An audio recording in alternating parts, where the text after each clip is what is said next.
सुप्रभात बच्चों, कैसे हो आप सब। मैं आशा करती हूँ आप सब बहुत ही अच्छे और स्वस्थ होंगे। तो बच्चों, आज की कक्षा में हम शुरू करने वाले हैं हमारा अध्याय नंबर 23, जिसका नाम है पत्र लेखन, यानी कि बच्चों लेटर राइटिंग। ठीक है, तो आइए बच्चों अब हम शुरू करें हमारा ये नया अध्याय। देखिए बच्चों, इस अध्याय में आप लोग सीखेंगे कि अलग अलग प्रकार के पत्र किस प्रकार लिखे जाते हैं। ठीक है, तो चलिए बच्चों अब देखिए, पढ़िए और समझिए। ठीक है, आइए पढ़ते हैं सबसे पहले पत्र के बारे में। ठीक है, देखो, वर्तमान समय में हमारे पास बातचीत करने के अनेक साधन उपलब्ध हैं, जैसे कि बच्चों मोबाइल है, कंप्यूटर, ईमेल, फैक्स, व्हाट्सएप आदि, है ना बच्चों। ये सारी चीजें तो है हमारे पास। इन सब के होने के बाद भी पत्र लेखन महत्वपूर्ण है। ठीक है, पत्र लिखकर प्रधानाचार्य महोदय, संपादकों, सरकारी गैर सरकारी कार्यालयों तक अपनी प्रार्थना या संदेश पहुंचाए जाते हैं। ठीक है, पत्र लेखन एक कला है जिसे सभी छात्रों को सीखना चाहिए। तो बच्चों समझ आया। देखिए, पत्र लेखन हमारे लिए कितनी ज्यादा महत्वपूर्ण है, क्योंकि हम हमारे प्रधानाचार्य को, हमारे देखिए कोई भी सरकारी गैर सरकारी काम है, उन सभी में हमें पत्रों की बहुत ही ज्यादा आवश्यकता पड़ती है। ठीक है ना। चलिए बच्चों, तो आइए अब हम देखते हैं पत्रों के बारे में और। ठीक है, देखो, तो पत्र दो प्रकार के होते हैं। ठीक है, पहला है बच्चों औपचारिक पत्र और दूसरा बच्चों अनौपचारिक पत्र। ठीक है, देखिए, तो देखते हैं बच्चों औपचारिक पत्र क्या होता है। ठीक है, देखो, औपचारिक पत्र उन व्यक्तियों को लिखे जाते हैं जिनके साथ पारिवारिक संबंध नहीं होते। ठीक है, ये है आपके औपचारिक पत्र। ठीक है, जैसे कि देखिए प्रार्थना पत्र, प्रधानाचार्य को पत्र, कार्यालय पत्र, संपादक को पत्र, व्यवहार संबंधी पत्र आदि औपचारिक पत्र कहलाते हैं। ठीक है, अब देखिए दूसरा अनौपचारिक पत्र। ठीक है, देखिए, अनौपचारिक पत्र उन व्यक्तियों को लिखे जाते हैं जिनके साथ व्यक्तिगत तथा पारिवारिक संबंध होते हैं। ठीक है, मित्रों तथा संबंधियों आदि को लिखे जाने वाले पत्र अनौपचारिक पत्र होते हैं। तो बच्चों अब आपको समझ आ गया, जो भी आप अपने विद्यालय में प्रधानाचार्य को, ठीक है, या फिर आप अपनी कोई भी सरकारी गैर सरकारी कामों में लिखेंगे तो वो होते हैं आपके औपचारिक पत्र। लेकिन जब आपने किसी सगे संबंधी को, मित्रों को लिखते हैं तो उन्हें बच्चों अनौपचारिक पत्र कहते हैं। ठीक है, चलिए आइए बच्चों, अब हमें यहाँ पे कुछ उदाहरण दिए गए, तो हम एक एक करके औपचारिक और अनौपचारिक पत्र को पढ़ते हैं, समझते हैं बच्चों। फिर जो भी विषय आपको दिए जाएंगे आप उन पर खुद से पत्र लिखिएगा। ठीक है, तो चलिए बच्चों, देखिए पहला आपको दिया गया औपचारिक पत्र। ठीक है, देखो, तो बच्चों इसका पहला विषय क्या है, देखिए, वृक्षारोपण हेतु वन अधिकारी को प्रार्थना पत्र लिखिए। ठीक है, देखिए बच्चों, तो आइए इसे पढ़ना शुरू करते हैं। ठीक है, देखो, बी 2/13 नेहरू प्लेस, नई दिल्ली, दिनांक 28/10/2025, वन अधिकारी महोदय, वन विभाग, नई दिल्ली। ठीक है, देखिए अब विषय क्या है इसका, वृक्षारोपण कराए जाने हेतु प्रार्थना पत्र। ठीक है, देखिए, महोदय, मैं नेहरू प्लेस का निवासी हूँ। हमारे क्षेत्र में बहुत से ऐसे स्थान हैं जो खाली पड़े हैं। खाली स्थान पर लोग कूड़ा कचरा फेंक कर गंदगी फैला रहे हैं, जिसकी वजह से वातावरण प्रदूषित हो रहा है। ठीक है, कचरे की बदबू से वहां के लोगों का जीना मुश्किल हो गया है। अतः हम सभी की आपसे प्रार्थना है कि हम और आप सब मिलकर इन स्थानों पर वृक्षारोपण कर दें, तो वातावरण भी स्वच्छ होगा और हरियाली के कारण लोग भी घूमने आएंगे। ठीक है, इस प्रार्थना पत्र पर शीघ्र विचार करने की कृपा करें, आपकी अति कृपा होगी। ठीक है, धन्यवाद, भवदीय निशांत शर्मा। तो बच्चों समझ आ गया। देखिए, हमने हमारा पहला पत्र कर लिया है। आइए अब हम देखते हैं इसका दूसरा पत्र। देखिए क्या विषय इसका, प्रधानाचार्य को अंक पत्र में नाम सही कराने हेतु प्रार्थना पत्र लिखिए। ठीक है, देखिए, परीक्षा भवन, नई दिल्ली, 20 अक्टूबर 2025, फिर आदर्श पब्लिक स्कूल, फिर राजौरी गार्डन, दिल्ली। विषय है अंक पत्र में नाम सही कराने हेतु। ठीक है, देखिए, महोदय, सविनय निवेदन यह है कि मैं आपके विद्यालय में 7वीं कक्षा की छात्रा हूँ। मेरे अंक पत्र में मेरा नाम नेहा शर्मा लिखा गया है। ठीक है, जो कि गलत लिखा गया है। मेरा सही नाम स्नेहा शर्मा है। ठीक है, अब देखिए, अतः आपसे विनम्र निवेदन है कि मेरे अंक पत्र में नाम को ठीक किया जाए। मैं आपकी आभारी रहूंगी। आपकी आज्ञाकारिणी शिष्या स्नेहा शर्मा। ठीक है, चलिए आइए अब देखिए बच्चों इसका तीसरा विषय। देखो क्या है, मुख्य चिकित्सा अधिकारी को मुफ्त चिकित्सा शिविर लगवाने हेतु पत्र लिखिए। ठीक है, देखो बच्चों, B36-197 सीलमपुर, नई दिल्ली सेवा में सक्षम अधिकारी महोदय, दिल्ली नगर निगम, पूर्वी दिल्ली। विषय है चिकित्सा शिविर लगवाने हेतु। ठीक है, महोदय, देखिए बच्चों, सविनय निवेदन यह है कि मैं यह पत्र आपसे अनुरोध करने के लिए लिख रहा हूं कि आप हमारे सीलमपुर क्षेत्र के लिए मुफ्त चिकित्सा शिविर लगवाने की व्यवस्था करें। जिससे हमारे क्षेत्र के लोगों को स्वास्थ्य के प्रति जागरूकता के अतिरिक्त स्वास्थ्य सुविधाएं भी मिलेंगी। ठीक है, इसके लिए आपका अस्पताल सबसे अच्छा और उपयुक्त होगा।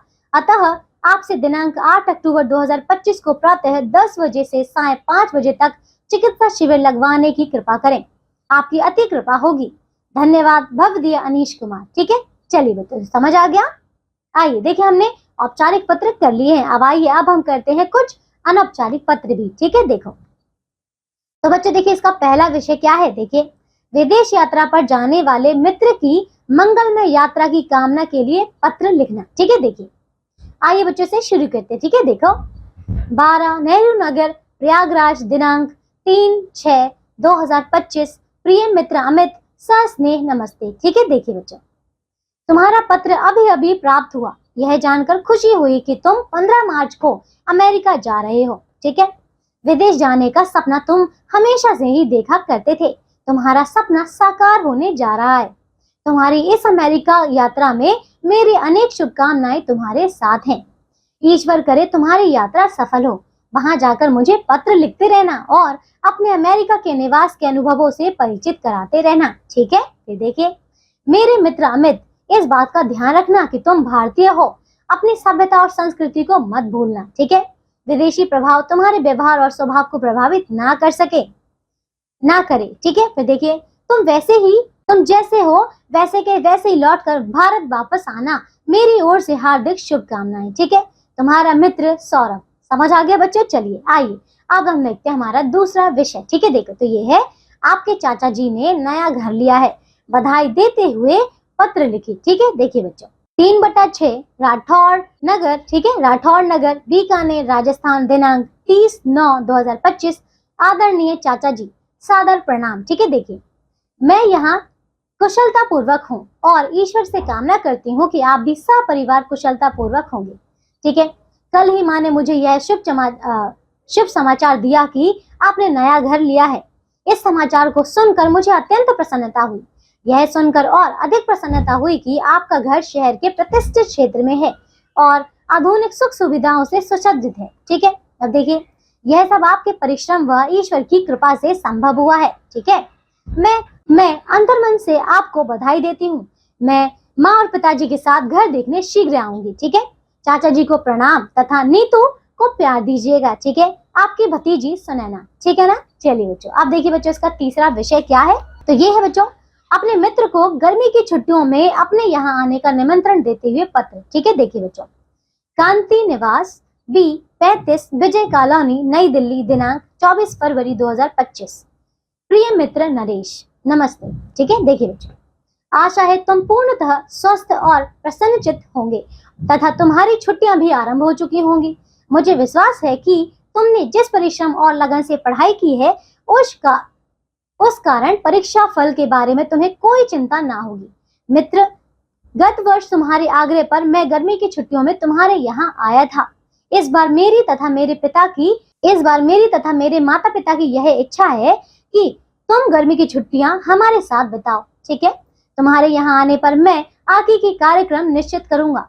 इस संबंध में मेरे पिताजी ने भी एक पत्र द्वारा तुम्हारे पिताजी से तुम्हें हमारे घर भेजने का अनुरोध किया है। ठीक है, अब देखो मित्र, शीघ्र सूचित करना कि कब आ रहे हो। शेष तुम्हारे यहाँ आने पर। ठीक है, तुम्हारा अभिन्न मित्र वीरेंद्र। ठीक है, चलिए बच्चों, अब देखिए, इसका हमारे पास एक और ये पत्र लिखा है। ठीक है बच्चों, देखिए, इसका विषय है समय के महत्व के बारे में जानकारी देते हुए अपने मित्र को पत्र लिखिए। ठीक है बच्चों, देखिए, परीक्षा भवन जयपुर 26 अगस्त 2025। प्रिय अनुराग, सप्रेम नमस्ते। ठीक है, देखिए, कई दिनों से मैं तुम्हें पत्र लिखने के बारे में सोच रहा था।